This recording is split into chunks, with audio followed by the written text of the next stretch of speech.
Hello, my name is Charlie Waite and I'm a landscape photographer.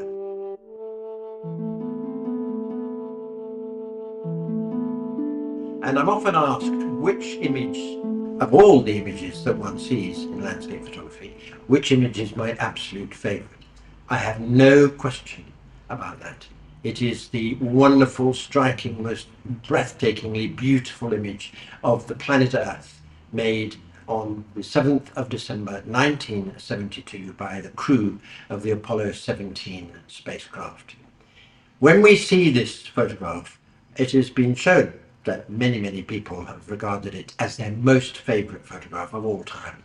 But when we see it, how do we react? I think many of us just tend to say, isn't that lovely? But what it should do is completely stop us in our tracks. It reminds us of where we are, of who we are, and what this most extraordinary existence actually amounts to. We need to look at this image, in my view, every single day of our lives. I feel it should be 20 feet by 20 feet big in all our homes, and we should look at it all the time. It moves me unbelievably and has stimulated all my photography from the very day I started landscape photography. I'm asked other questions about what it is that stimulates my landscape photography. And I will continue to repeat that it is always the image of planet Earth. But if we look at it in a little more detail, what actually does it mean to exist on this incredible planet?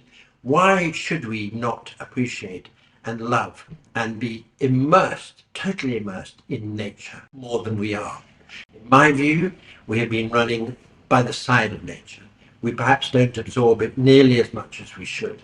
For example, water, sky, clouds, wind, the most extraordinary thing that one observes when one is involved in landscape photography. I spend my whole time looking up, looking to see where the clouds are going, what they're made of, how long they will stay in the position they're in. And isn't it a lovely thought that all clouds that we see, regardless of when, that arrangement, that shape, that design of clouds has never happened before. In every case, it's completely new. It's a new cloud experience. And I often think the clouds that are not in your photograph are more useful photographically than the ones that are, because clouds deliver shadows, and shadows exactly where you want them. So that you can subdue certain parts of the landscape by using the cloud shadows. But what else is there that is stimulated by this marvellous image of our planet Earth? Well, firstly, it's incredibly comforting to know that it's under our care. Are we caring for it in the way that we should? I don't think we are. So this is the thing that I think I would like to stimulate in people's minds. We should be honouring it.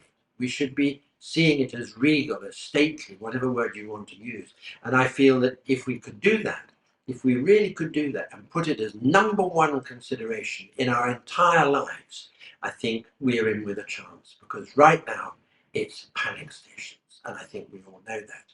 So we have to change our whole attitude to the precious, sacred nature of planet Earth.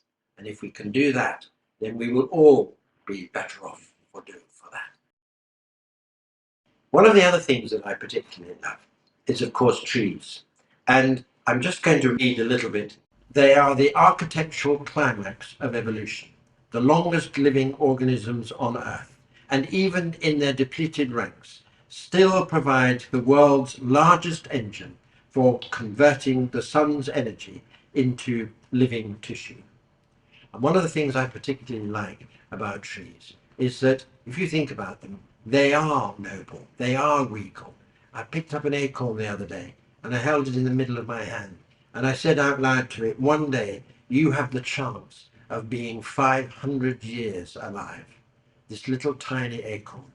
And all of these things, if we could just appreciate our position in this wonderful planet that we're on, that is alive and has been alive, because I'm calling it a live thing, which of course it is, 4,500 million years old.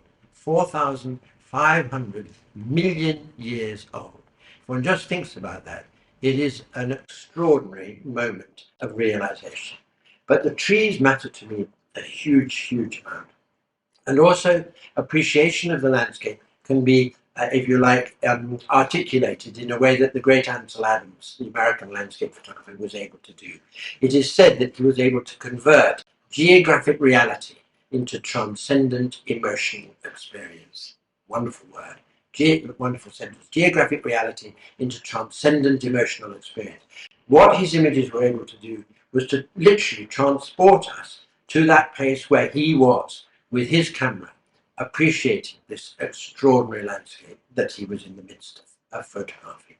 And I think one of the other things that I liked about him, and I definitely have taken this on board, is one of his approaches was recognition and pre-visualization blended together in one single moment of awareness, which basically means he turned and he saw the photograph.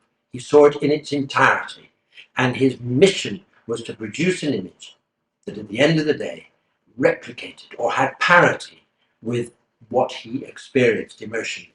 And some people say it's not making a photograph, it's feeling it.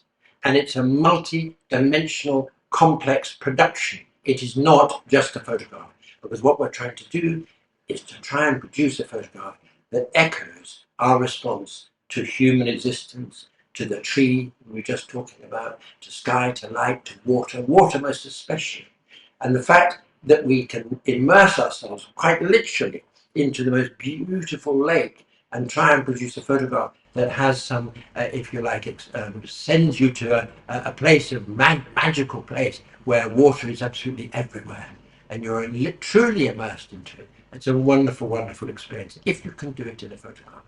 So my image, the image of our wonderful, wonderful Earth, stimulates me beyond belief and remains as my most important image from which all my photography stems.